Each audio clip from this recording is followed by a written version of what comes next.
exactly studying? Yeah, so when I was a junior, I'm a master's student now, but when I was an undergraduate junior, some people in my lab accidentally stumbled upon microplastics while looking under the microscope on tropical seagrass blades from Belize.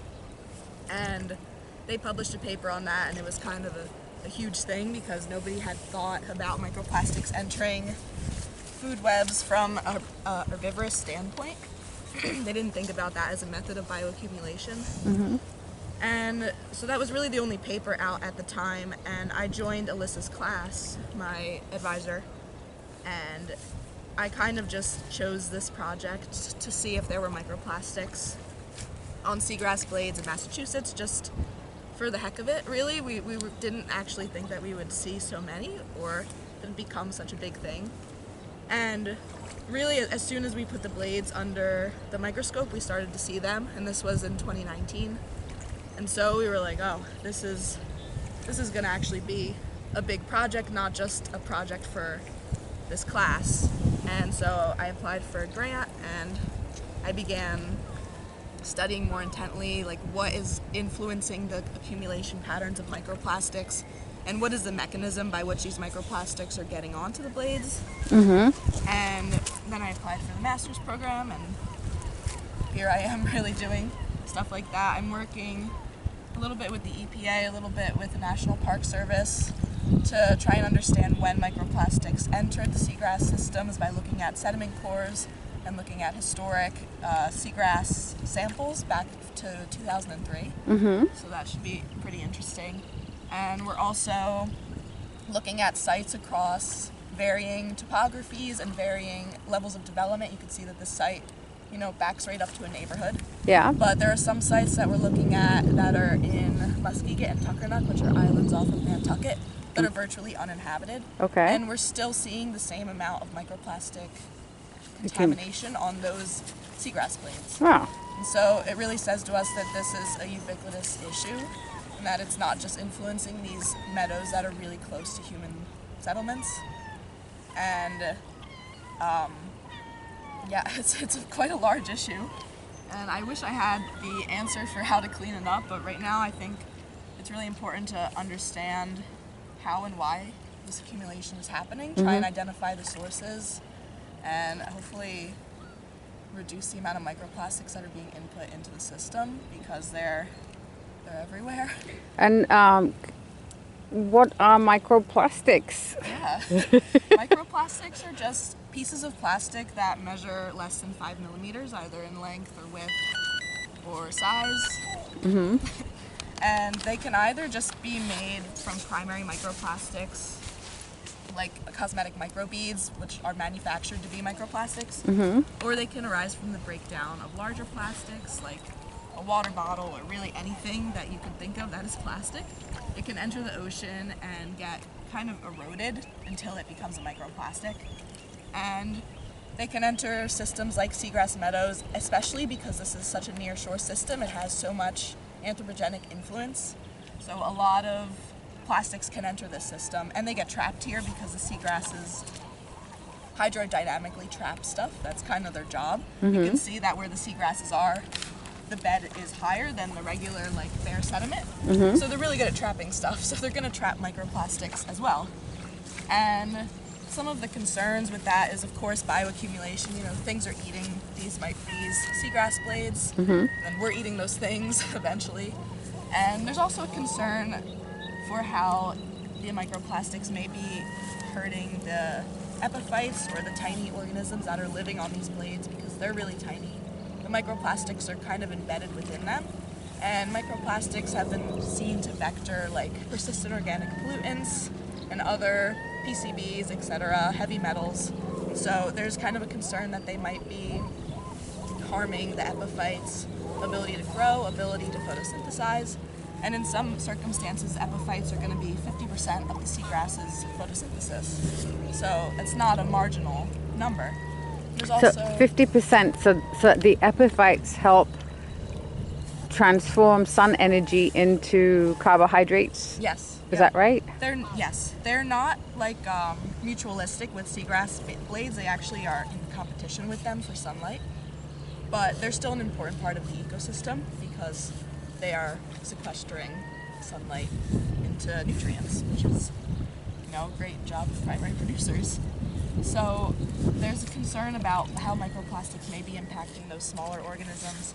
There's also a concern about what they're doing to things like the nitrogen cycle in sediments, because as they're getting sequestered onto seagrass blades, they can also get into the sediments. So there's a lot of concerns regarding microplastics entering the seagrass ecosystems, and I think we're just trying to figure out how much they're actually impacting natural seagrass ecosystems at the concentrations they're at now, and what threshold there is for it going really south. Like, at what concentration of microplastics in this system is it really going to suffer some severe consequences? In terms of seagrass loss, you mean? Yeah, potentially. Seagrass loss, epiphyte loss, or there's so many other organisms that rely on this seagrass system. If there's a lot of microplastic contamination just in the bed itself, there's going to be a lot of other organisms that are eating it. There's snails, there's little hermit crabs, they're everywhere, and they're tiny, they're eating tiny stuff. So it's not wrong to think that they might stumble upon a microplastic. I mean, there's been studies of corals that have selectively eaten microplastic over brine shrimp eggs. So they've eaten microplastics over brine shrimp, like brine just shrimp. little shrimp eggs, and they've actually selectively chosen the microplastic. So it's definitely an issue. So can you explain, I'm not quite sure about the epiphytes, and can you explain that how seagrass and epiphytes work together? Because I always assumed the epiphytes were those little slimy things that grow, or the algae that grow on the blades. So epiphyte is just a blanket term for anything that grows on top of another organism, like an orchid is an epiphyte on a tree. But when you have seagrass blades, the epiphytes are going to be really tiny. They can be algae. There's a lot of little snails on these right now. So those are epiphytes. And but they're actually epiphytes. Epiphytes refers to like photosynthetic organisms.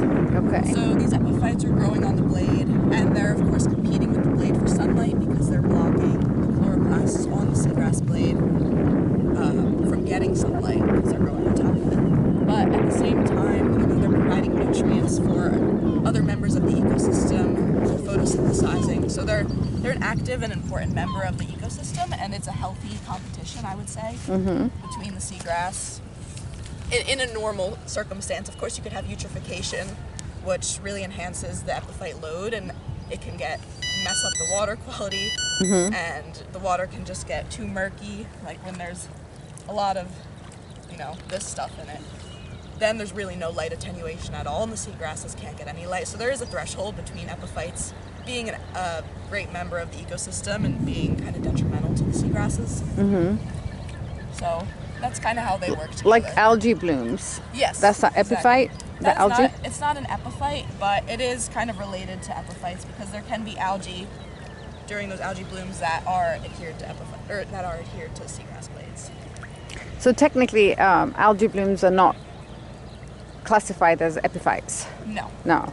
An epiphyte is just something living on top of something else. Okay. So it can be algae, it can be a snail, or a snail. Oh, scallop, spat, or whatever. There's so many baby scallops. Not here, but at other sites, there's little baby scallops. They're very cute. So, have you found what have you found here for life that seagrass supports?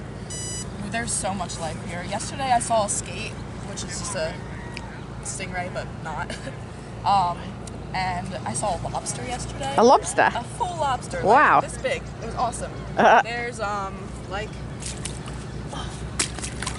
there's these huge snails. Yeah. Which are so cool. I've been sitting for so long. These are crazy.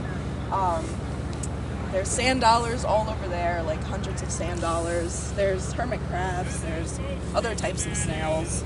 There's a lot of shrimp in the water. If you walk, you'll see them go like in crazy directions because they do not want to be touched by you. Cool. And there's, of course, bivalves like mussels, clams, oysters. So I mean, seagrass beds, if you look at a bare sediment, there's just not the same amount of life. Like, these beds sustain so much of the primary consumers of the ecosystem, which sustains the tertiary consumers and the top consumers. So this is kind of where life starts out for a lot of the coastal life in Massachusetts. Mm-hmm.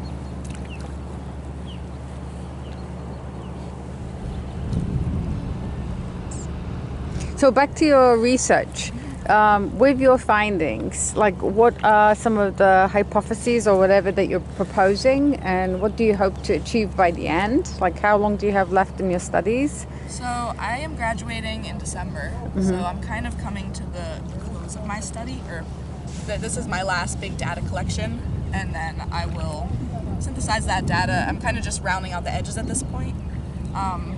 But some of my hypotheses were that epiphytes are actually influencing how many microplastics are on the blade, which I found to be true. So the more epiphytes on a seagrass blade, the more microplastics on it. So it kind of attaches to it like glue for the microplastics, which is pretty crazy.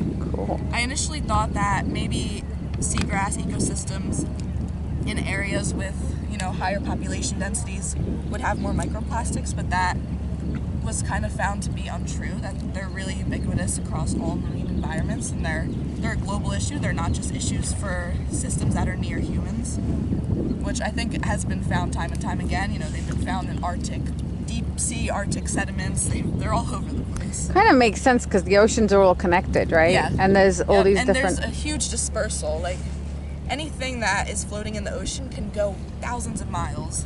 Right. Maybe not very quickly, but right. It can do it. And right now I'm kind of trying to think about how the microplastics are fluxing between the seagrass blades, the sediments, and the water column. Mm-hmm. So I've been taking sediment samples. I already have some seagrass samples, and then I've been taking water column samples, and we're going to see if those concentrations kind of align with each other. Like, is a meadow with high microplastics on the blades going to have a lot in the sediments and going to have a lot in the water column? Or is it entirely influenced off of the epiphytes, and it doesn't matter how much there is in the water column? It only matters how many epiphytes are on the blade if there's going to be microplastic on it. Mm-hmm. So kind of just trying to figure out the mechanisms by which these microplastics are accumulating, and trying to identify areas of high risk in Massachusetts so we can begin to take steps to mitigate that risk by some sort of cleanup that really hasn't been discovered yet, but I'm sure that somebody will come up with something. Mm-hmm. There's plenty of smart people in the world focusing on this topic. Right, but I don't know, if just the focusing, it could take up to 10 years to even, right? No, I don't think this is going to be a quick fix, and I don't think microplastics are going to leave this ecosystem, which is why it's important we study the impacts of it, because they're probably only going to increase in abundance in this ecosystem. Mm-hmm. So we need to understand where that threshold is, where the abundance of microplastics is going to be really detrimental. Because they are a part of the ecosystem now. They're a member of it. Mm-hmm. So it's kind of time to think about them and what they're doing to all of this. Mm-hmm. So if you were to